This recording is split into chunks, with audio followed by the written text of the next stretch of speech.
महाभारत एक एपिक से कहीं ज्यादा है। यह इंसान के नेचर, मोरालिटी और डेस्टिनी की एक जीती जागती टैपेस्ट्री है।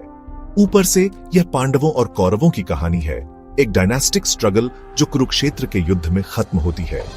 लेकिन फेमिलियर कहानियों के नीचे रहस्य छुपे हैं, ऐसे अनआंसर्ड सवाल और पहेलियां जो सदियों से गूंज रही हैं। ये सिर्फ हीरोज और विलन्स की कहानियां नहीं है, बल्कि धर्म, कर्म और सही गलत के ग्रे एरियाज की एक्सप्लोरेशंस हैं।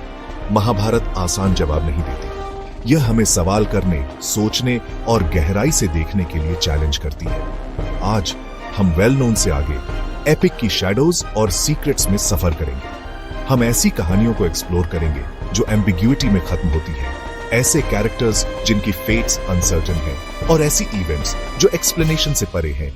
ये रहस्य महाभारत को जिंदा रखते हैं, इंटरप्रिटेशन के लिए हमेशा खुले रहते हैं। कुछ सवाल आखिरकार अपने जवाबों से ज्यादा पावरफुल होते हैं।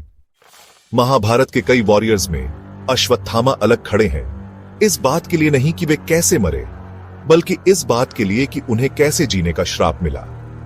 एक वेंजफुल मैसेकर के बाद कृष्ण ने उन्हें सदियों तक धरती पर भटकने का श्राप दिया, सफरिंग और अकेले। लेजेंड्स कायम है, पूरे भारत के गांव वाले टॉर्मेंटेड आदमी को एक फेस्टरिंग घाव के साथ देखते हुए और राहत की भीख मांगते हुए देखा है।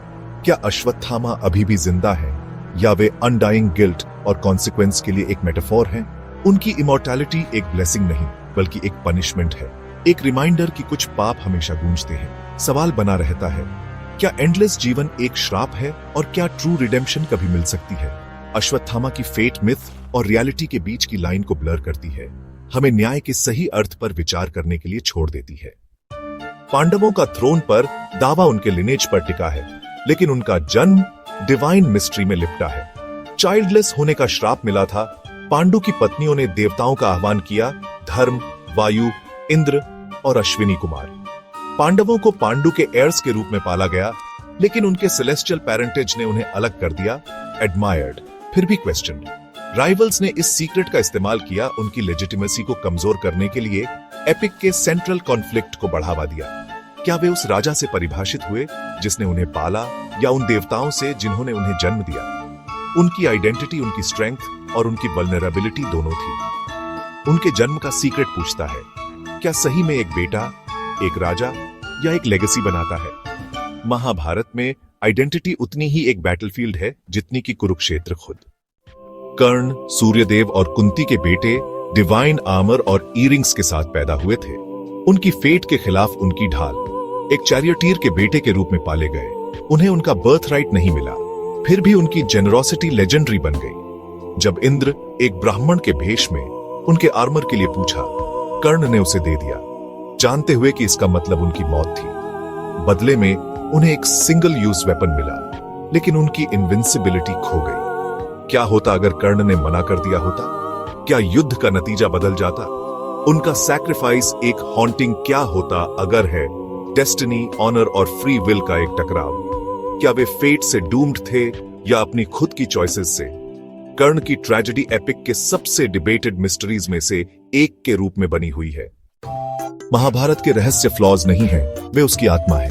अश्वत्थामा का श्राप, पांडवों की पेरेंटेज, कर्ण का सैक्रिफाइस, ये इनिग्मस हमें न्याय, आइडेंटिटी और ऑनर पर सवाल उठाने के लिए मजबूर करते हैं। वे हमारे अपने डिलेमस को मिरर करते हैं, एपिक को टाइमलेस और अलाइव बनाते हैं। अनसुलझे सवाल हमें सोचने, बहस करने और कहानी से परे अर्थ खोजने के लिए इनवाइट करते हैं।